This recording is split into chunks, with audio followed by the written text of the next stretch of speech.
अब चलो ये रखनी है। तो उसी क्रम को आगे बढ़ाएंगे। पहले नियम पर पहले विचार कर चुके थे, आज हम दूसरा नियम लेंगे। ऋषि दयानंद ने घर छोड़ा था ईश्वर की खोज के लिए। जब शिवरात्रि के दिन जागरण हुआ तो वहाँ उनकी शंका दूर नहीं हुई, तो वहीं से उनके मन में विचार आया था और बाद में उन्होंने घर छोड़ा। घर छोड़ने के पश्चात सच्चे गुरु की तलाश में भी घूमे, गुरु विजन से मिले, उनसे विज्ञान प्राप्त किया और उसके पश्चात साथ साथ में उन्होंने योगाभ्यास भी किया, ईश्वर साक्षात्कार किया। तो उनको जो ईश्वर संबंधी जो ज्ञान वेदों से मिला और ईश्वर की जो साक्षात अनुभूति हुई, उसको उन्होंने जगह जगह अपने ग्रंथों में वर्णित किया है। उसी को उन्होंने आर्य समाज के दूसरे नियम में और पहले नियम में लिखा है। उन्होंने पहले नियम में तो उन्होंने बता दिया कि सर्व सत्य विद्या और जो पदार्थ विद्या से जाने जाते हैं उन सब का आदि मूल परमेश्वर है, पर पहले विचार कर चुके थे।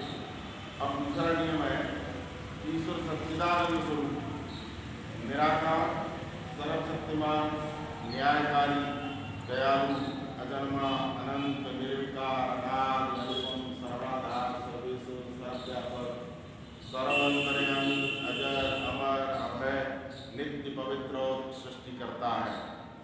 इसलिए वो कहते हैं कि उसी की उपासना करनी होगी।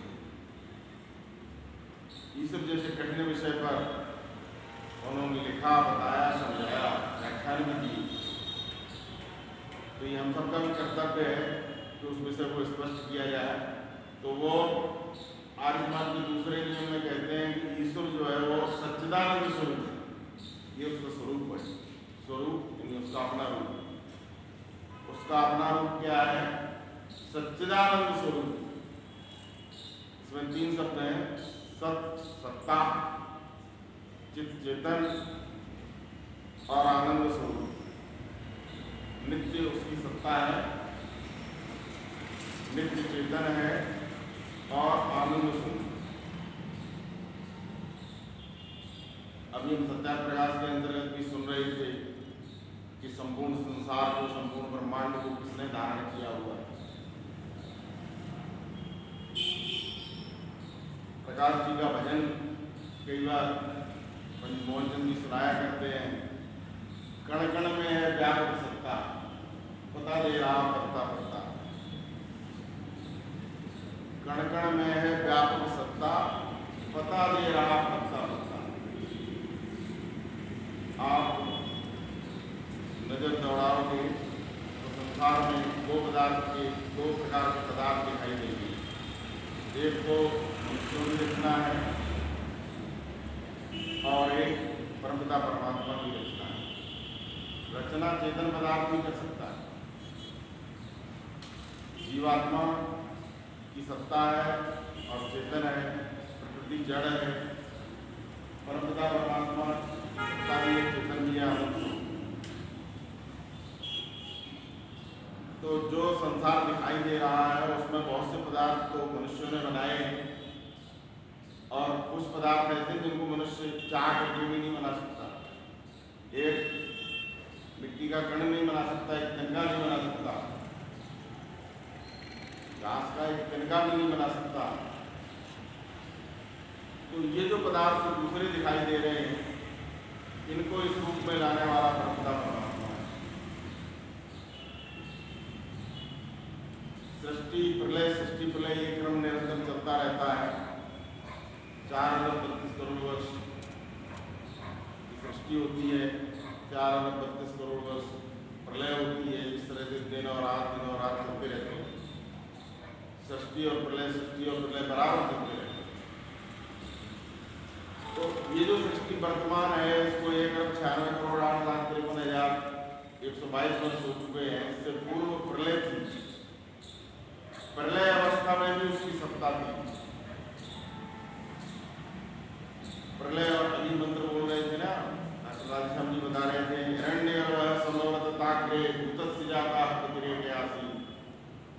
समय भी पति एक विद्यमान था, हम सबका मालिक परमपिता परमात्मा।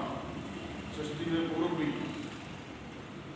सृष्टि से पूर्व जिस समय प्रलय थी, उस समय जो सृष्टि के पदार्थ जो आंखों के सामने इस समय दिखाई दे रहे हैं, ये इस रूप में नहीं थे। ये अपने मूल प्रकृति में कारण रूप में चले गए थे, सत्वरजतम की अवस्था में। और जीवात्मा ये शरीर धारण करके संसार में परमपिता परमात्मा इस रूप में लाया है। तो जीवात्मा भी इस रूप में नहीं थे, प्रलय के समय वो मूर्छित पड़े हुए थे। केवल परमपिता परमात्मा की सत्ता, इसके अलावा जीवात्मा मूर्छित अवस्था में उनकी सत्ता तो थी। ईश्वर, जीव और प्रकृति तीनों नित्य हैं। प्रकृति के जो मूल कारण है वो नित्य है, जीवात्माएं भी नित्य हैं, परमपिता परमात्मा नित्य है। लेकिन जिस समय प्रलय अवस्था और प्रलय के बाद सृष्टि की अवस्था, उसको इस रूप में शरीर धारण करके इस रूप में लाना वो परमपिता परमात्मा करता है। डॉक्टर स्वामी सत्यप्रकाश जी ने एक जगह लिखा है कि संसार की रचना के विषय में वो कहते हैं कि कारण इनका काल नहीं है, कारण इनका नहीं स्वभाव, आगे नहीं कुछ कर सकता है, आकस्मिक का है आभाव। पंच तत्व में शक्ति कौन सी, प्रकृति स्वयं है जैन नहीं, सुख दुख संयुक्त जीव विचारा कैसे रचले सृष्टि नहीं। पंच तत्व जो है वो जड़ पदार्थ है और जीवात्मा मूर्छित पड़े हुए थे, तो सृष्टि को इस रूप में कौन ला सकता था? तो कहते हैं पंच तत्व में शक्ति कौन सी, प्रकृति स्वयं है ज्ञान नहीं, सुख दुख संयुक्त जीव विचारा कैसे रचले सृष्टि नहीं। तो इसके विषय में जब ऋषियों ने खोज की, योगासन कर ध्यान लगाया, बैठी सत्य की शक्ति महाविकराल, परमेश्वर की विकट शक्ति को पहचाना तब अपने आप। तो उन ऋषियों ने उस ईश्वर की शक्ति को जाना। तो परमपिता परमात्मा की जो है वो सत्ता है। पहला बिंदु जो ऋषि दयानंद ने बताया कि ईश्वर सच्चिदानंद स्वरूप है, उसकी सत्ता है निरंतर। उसकी सत्ता के कारण ही संपूर्ण कार्य हो रहे हैं। इसीलिए तो लोगों ने कहा है कि तेरी सत्ता के बिना हे प्रभु मंगल मूल, पत्ता तक हिलता नहीं, खिले न कोई फूल। लेकिन ध्यान रहे, सत्ता दो और है, एक जीवात्मा की सत्ता है और एक प्रकृति की सत्ता है। गंगा प्रसाद उपाध्याय को जब किसी ने ये सुनाया कि तेरी सत्ता के बिना हे प्रभु मंगल मूल, पत्ता तक हिलता नहीं, खिले न कोई फूल, तो उन्होंने कहा कि जो गाली दे रहा है किसकी सत्ता से दे रहा है? तो जीवात्मा की भी एक सत्ता है। ईश्वर नहीं कहता कि तुम गाली दो, जीवात्मा कर्म करने में स्वतंत्र है। लेकिन जीवात्मा, लेकिन परम सत्ता परमपिता परमात्मा की, जीवात्मा जो गाली नहीं दे पा रहा है वो शरीर के कारण दे पा रहा है। शरीर ईश्वर ने दिया हुआ है, तो शरीर से वो कर्म करता है, तो सत्ता तो उसकी भी है। तो परमपिता परमात्मा की जो सत्ता है वो आप प्रकृति में नजर दौड़ाएंगे तो हर जगह दिखाई देगी। जिस तरह से आकाश में वो वेद मंत्र आता है, ये जो रुद्रा पृथ्वी चतुर्णा ये स्वस्थ वितम वेदना का यो अंतरिक्ष रसो विमाना कस्मै देवाय अक्षरं। वो परमपिता परमात्मा आकाश में सब लोकांतरों को ऐसे घुमाता है जैसे आकाश में पक्षी उड़ते हैं और उनको भ्रमण कराता है। तो ये जो लोकांतर जितने भी ये जड़ हैं और ईश्वर की सत्ता के कारण ही अपने अपने कक्ष में घूम रहे हैं और कोई किसी से टकराता नहीं है।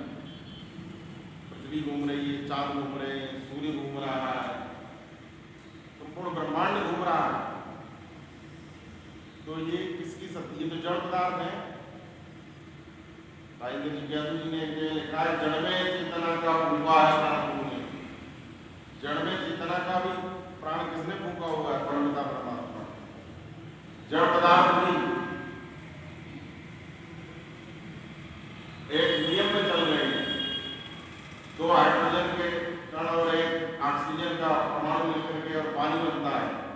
ये 7 प्रमुख नियम है। तो परमपिता परमात्मा की सत्ता के कारण, ईश्वर की सत्ता के कारण संपूर्ण ब्रह्मांड अपनी जगह टिका हुआ है, सबका आधार है। जैसा कि सत्यार्थ प्रकाश में सुन रहे थे, वो अपने अपने कक्षों में पृथ्वी जो है सूर्य को खींच रही है, सूर्य पृथ्वी को खींच रहा है, और चंद्रमा इसी तरह से पूरा सौरमंडल एक दूसरे को, कोई पदार्थ ऐसा नहीं है जो नहीं खींच रहा हो। ये आकर्षण का गुण है जो है वैज्ञानिकों ने जो खोजा, तो ये सभी के अंदर इस आकर्षण शक्ति के द्वारा ही सारा ग्रह उपग्रह और तारामंडल ये सब टिके हुए हैं। लेकिन इस गुण को भी इस रूप में देने वाला, व्यवस्थित करने वाला परमपिता परमात्मा है। क्योंकि प्रकृति जो थी, जिस समय प्रलय थी, उस समय तो ये मूल अवस्था में, उसको इस रूप में लाने वाला ईश्वर ही। इसी तरह से ईश्वर की सत्ता के कारण सारे काम हो रहे हैं। जैसे किसान जो है बीज बोता है, तो ईश्वर की सत्ता उस बीज के अंदर भी है। अलग अलग पौधों के बीज एक जमीन में बोए गए, जमीन एक ही है, उसी में एक ही समय में पौधे बोए गए, अलग अलग पौधे उगते हैं। क्योंकि ईश्वर की सत्ता जो है वो जमीन के अंदर भी है, उस बीज के अंदर भी है, और जिस समय अंकुरण हो रहा वहां भी है। तो उसकी सत्ता से जमीन के अंदर, एक ही जमीन में बोने से आम का वृक्ष होगा जो मीठा निकला, और वहीं पर नींबू बोया तो खट्टा निकला। तो ये सब ईश्वर की सत्ता के कारण है। ईश्वर की सत्ता के कारण हमारा शरीर चल रहा है। शरीर के अंदर क्या क्या हो रहा है, कितना बड़ा कारखाना लगा हुआ है, ये हमको आपको पता नहीं। हमारा आपको केवल भोजन किया और उसके पश्चात अपने काम में लग जाते हैं अथवा सो जाते हैं। वो फिर भोजन अंदर जाकर के कहाँ कहाँ कैसे बचता है, ईश्वर की व्यवस्था, ईश्वर की सत्ता के कारण वो सारा कुछ हो रहा है। आपने भोजन किया, वो भोजन का रस, मांस, मज्जा, ये सब जो कुछ भी 7 धातुएं बनती हैं, वो सब ईश्वर की सत्ता के कारण बन रही है। वहां पर आपका कुछ जोर नहीं चल रहा। आपने खाना अच्छा खाया, बुरा खाया, खाने के पश्चात आपका उस पर कोई अधिकार नहीं। कर्मण्येवा अधिकारस्ते मां फलेषु कदाचन। कर्म यदि आपने भोजन किया, वहीं तक आपका अधिकार था। जब आपका भोजन अंदर चला गया, वो ईश्वर की व्यवस्था है। वो पचेगा या नहीं पचेगा, आपने कैसा भोजन किया, आपका स्वास्थ्य कैसा है, उसके अंदर उस पर निर्भर करेगा। तो सारे कार्य शरीर के अंदर भी उसकी व्यवस्था से हो रहे हैं, बाहर उसकी व्यवस्था से हो रहे हैं। तो ऋषिव्यास में कहते हैं ईश्वर की सत्ता है, ईश्वर की ही परम सत्ता है, उसके कारण ही जीवात्माओं की सत्ता है। और जीवात्मा जो है अपने अस्तित्व में आया है। और जो प्रकृति जो है वो मूल तो वो सत्वरजतम की अवस्था में कुछ इस रूप में दिखाई दे रही है कि प्रकृति की विकृति परमपिता परमात्मा है। तो पहला वो ऋषि ने बताया कि ईश्वर की सत्ता है। दूसरा वो कहते हैं कि ईश्वर चेतन है। वो सत्ता ऐसी जड़ नहीं है, चेतन है। संसार में गति दिखाई देती है। डॉक्टर स्वामी बुद्धप्रकाश जी कहते थे, मैं परमपिता परमात्मा को इसलिए मानता हूँ कि हर पदार्थ की गति, कोई पदार्थ दुनिया में ऐसा नहीं है जिसमें गति नहीं हो। परमाणुओं को लीजिए तो उसके अंदर इलेक्ट्रॉन अपने कक्षों में घूम रहे हैं। जब दो पदार्थ क्रिया करते हैं तो कुछ परमाणुओं का आदान प्रदान होता है। इसी तरह से जितना ब्रह्मांड, जितने भी सूरज, चांद, तारे, ये सब घूम रहे हैं। अपने पृथ्वी एक वर्ष में जो है सूरज का एक चक्कर लगाती है, 24 घंटे में अपनी दूरी पर एक चक्कर लगाती है। ये सब घूम रहा है, सब कुछ चल रहा है। आपने बीज बोया है तो उसके अंदर भी गति है, आपके शरीर के अंदर भी गति है। शरीर में जिस समय बालक होता है, फिर वो जवान होता है, वृद्ध होता है, तो वो गति रुकती नहीं, बराबर चलती रहती है। 3 क्रियाएं हर समय हर जगह होती रहती है, उत्पत्ति, वृद्धि, विनाश। और ये परमपिता परमात्मा का बनाया हुआ नित्य नियम है। इसी के आधार पर लोगों ने कहा कि ब्रह्मा विष्णु महेश। जो उत्पत्ति करता है वो ब्रह्मा, इसलिए ईश्वर का एक नाम ब्रह्मा है। पालन करता है तो विष्णु है, संहार करता है तो शंकर है। तो ईश्वर जो है वो चेतन है, उसकी चेतन सत्ता के कारण संसार में गति है। न्यूटन जो बहुत बड़े वैज्ञानिक हुए, उन्होंने जड़त्व के कई नियम दिए। उनका एक नियम है कि जो पदार्थ जिस स्थिति में है उसी में रहेगा, जड़त्व का नियम है। वो कहते हैं कि जो पदार्थ गतिशील है, गतिशील ही रहेगा, और जो स्त्री रहेगा जब तक उस पर कोई बारी नहीं लगाया जाए। जैसी पुस्तकें यहाँ से उठा करके यहाँ रख दी, तो हमने उठा करके रख दी, तो ये गति देने वाली चेतन सत्ता चाहिए। संसार में जहाँ जहाँ गति है उसको गति देने वाली चेतन सत्ताएं, कुछ तो जीवात्माएं हैं जो परमपिता परमात्मा ने शरीर को दिया हुआ है। जानवर भी घूम रहे हैं, पक्षी भी हैं, एक जगह से तिनका उठा करके अपने घोंसले में रख देते हैं। और कुछ गति जो है वो निरंतर, जिसमें मनुष्य का बस नहीं है, वो चल रही है। अभी मौसम का परिवर्तन होता है, भयंकर बर्फबारी होती है, बरसात आती है, ये सब गति है। तो इसको देने वाला कौन है? परमपिता परमात्मा। चित्त का एक अर्थ होता है चेताने वाला, एक उसका चेताने वाला भी। चेतन होने के कारण ईश्वर हमको हमेशा चेताता है। ऋषि दयानंद कहते हैं ईश्वर की सत्ता सब जगह है, सर्वव्यापक है और सबको चेताता है। उसका चेताने का तरीका ये नहीं है कि हाथ पकड़ करके आपको गलत काम से रोकेगा। आपके मन के अंदर, चित्त के अंदर हर जगह उसका वास है। ऋषि दयानंद सत्यार्थ प्रकाश के 7वें और 9वें समोल्लास में कहते हैं कि जिस समय व्यक्ति कोई अच्छे कार्य का संकल्प लेता है, उसी समय उसके मन में आनंद, उत्साह, उमंग और निर्भयता परमपिता परमात्मा की तरफ से होती है।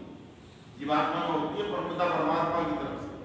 और जिस समय वो गलत कार्य का संकल्प लेता है कि चोरी करनी, कुछ और गलत कार्य करना है, उस समय, उसी समय तत्काल ईश्वर की तरफ से उसको प्रेरणा मिलती है कि कार्य गलत है, नहीं करना चाहिए। और वहां पर वो संकेत करता है लज्जा, भय और श्रद्धा। वहां तो लज्जा, जब अच्छा कार्य करता है तो लज्जा की जगह आनंद आ रहा था, यहाँ लज्जा है। वहां निर्भयता थी, यहाँ भय है, यहाँ शंका है और उत्साह था। और ऋषि दयानंद कहते हैं वो ईश्वर की सर्वव्यापकता को इससे सिद्ध करते हैं।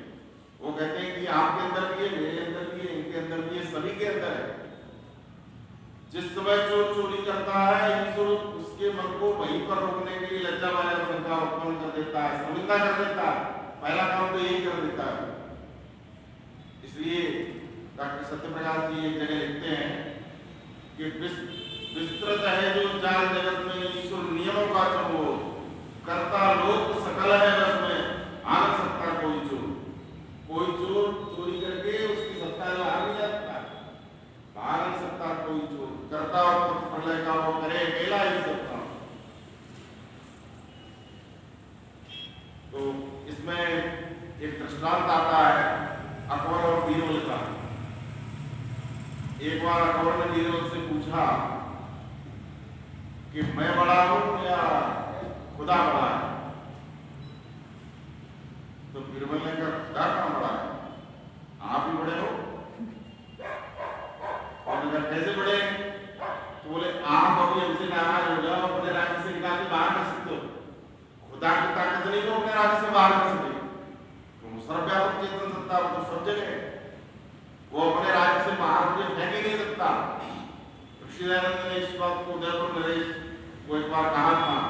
जब उदयपुर नरेश ने कहा, उदयपुर नरेश महाराणा सज्जन सिंह ने कहा था कि स्वामी जी मूर्ति पूजा का बंधन छोड़ दो, तो आप यहाँ की जो मंदिर है, मठ है, उसके मठाधीश हो जाओगे। राज्य का लाखों रुपए का चढ़ावा आता है वो आपको मिलेगा। वैसे बहुत प्यार करते थे सज्जन सिंह को, उस दिन उनको क्रोध आ गया और बोले राजन जी आपने क्या बोल दिया? मैं ब्रह्मचारी हूं, आपके पूरे राज्य को मैं एक दौड़ में पार कर सकता हूं, लेकिन मैं झूठ बोल करके, गलत शिक्षा दे करके, गलत आचरण करके परमपिता परमात्मा के राज्य से बाहर नहीं जा सकता। तो ऋषि दयानंद कहते हैं आर्य समाज के दूसरे नियम में ईश्वर सच्चिदानंद स्वरूप, ईश्वर जो है वो उसकी सत्ता है, वो चित है, चेताने वाला है, चैतन्य भी है। और तीसरा उसका गुण है आनंद स्वरूप। आनंद, आनंद शब्द तो हमने खूब सुना है, लेकिन ये आनंद संसार में कहीं नहीं, याद रखना। संसार में लोग सुख विशेष को आनंद कह देते हैं, वो आनंद नहीं है। हर सुख के पीछे योग दर्शन कहता है 4 प्रकार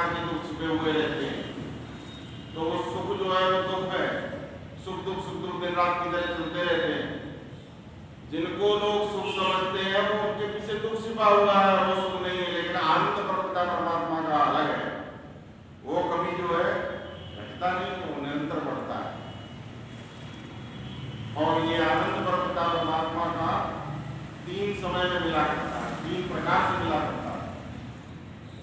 पहला, जिस समय हम सुषुप्ति अवस्था में होते हैं, सुषुप्ति अवस्था वो गाढ़ निद्रा होती है, परमपिता परमात्मा की कृपा से ये सबको प्राप्त है। ईश्वर ने ये गुण सबको दिया हुआ है, चाहे वो कितने उल्टा चलता हो, गलत कार्य करता हो। ईश्वर ने अपने आनंद की अनुभूति कराने के लिए कभी कभी सुषुप्ति का आनंद सबको दिया हुआ है। तो जिस समय हम सुषुप्ति की अवस्था में जाते हैं, उस समय बाहर की इंद्रियों से हमारा कनेक्शन आत्मा का कट जाता है, अंतःकरण से उसका पूरा संबंध उस तरह टूट जाता है। प्राण जो है, प्राण क्रिया परमपिता परमात्मा की व्यवस्था से चलती रहती है और जीवात्मा अपनी मूल अवस्था में ईश्वर की गोद में चली जाती है।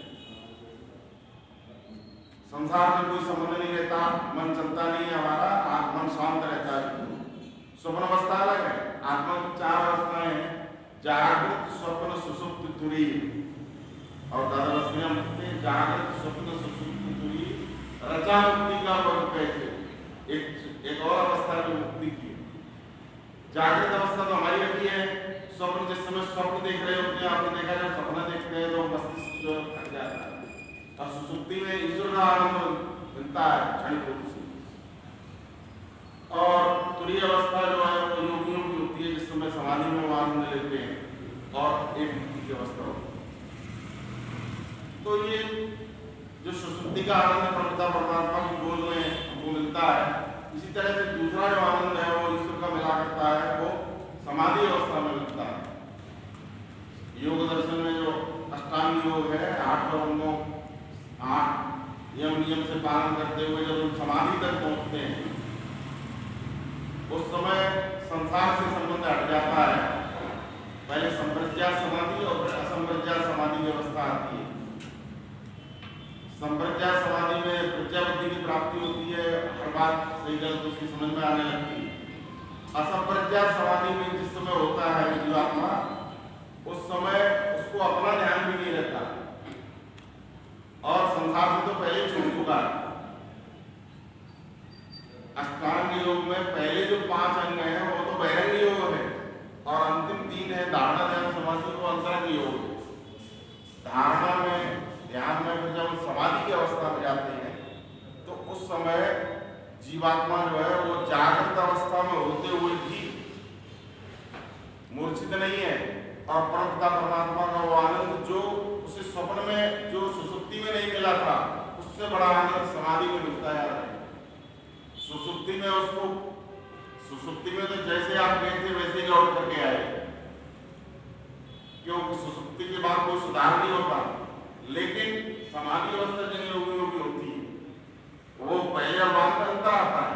पहले जिस समय आपने समाधि लगाई थी और समाधि के बाद जब आप निकलेंगे तो आपके चित्त पर भी स्वच्छता आएगी, तो समाधि का आनंद अलग तरह का है। ये योगी लोग परमपिता परमात्मा का आनंद समाधि में लेते हैं, साधारण अनुभव जो है सुषुप्ति में लेते हैं, और इसके बाद ईश्वर का जो इससे बड़ा जो आनंद है वो मुक्ति में मिला करता है। मुक्ति जो है वो 36,000 बार प्रलय हो जाए। 36,000 को किस तरह से निकाला गया कि ब्रह्मा की आयु मानी गई 100 वर्ष, और एक ब्राह्मण होता है 1 कलम का। तो 1 ब्राह्मण और 100 वर्ष की आयु, 1 वर्ष में 360 दिन मान लिए, उनको 100 से गुणा किया तो 36,000, यानी 36,000 बार प्रलय हो जाए। इतने लंबे काल तक मुक्ति का आनंद जीवात्मा मुक्ति काल में भोगता है। कहते कम है क्या? जो एक सुषुप्ति के बाद हम आए थे, ईश्वर का थोड़ा आनंद मिला तो कहा कि जो है आज बड़ी अच्छी नींद आई और आनंद आ गया, सारी थकान दूर हो गई, क्योंकि हम ईश्वर की गोद में से लौटे। योगी लोग समाधि में जीवित अवस्था में पाते हैं और अंत में जो मुक्ति में जाते हैं उनको इतने लंबे काल तक वो 36,000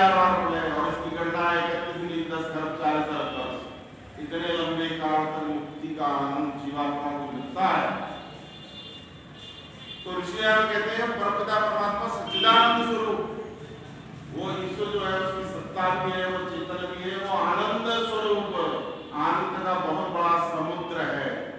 जैसे समुद्र में पानी की तुलना समुद्र में नहीं की जा सकती, कितना पानी अथाह पानी, ऐसे ही आनंद जो है ईश्वर का अथाह आनंद है।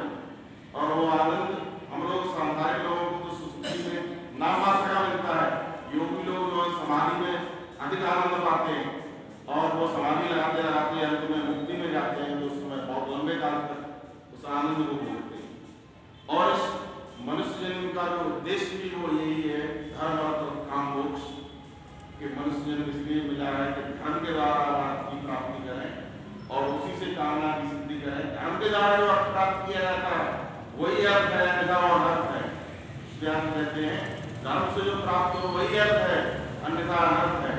तो धर्म अर्थ और उससे कामना की सिद्धि और उससे मोक्ष की प्राप्ति, ये जीवन का लक्ष्य है और यही भारतीय जीवन में चार पुरुषार्थ माने गए।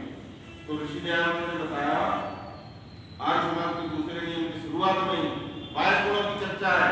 पहले 3 गुणों में वो कहते हैं ईश्वर सच्चिदानंद स्वरूप, ईश्वर का अपना स्वरूप वो है, वो सच्चिदानंद है, उसकी सत्ता भी है, चेतन भी है, चेतनता भी है और आनंद स्वरूप है।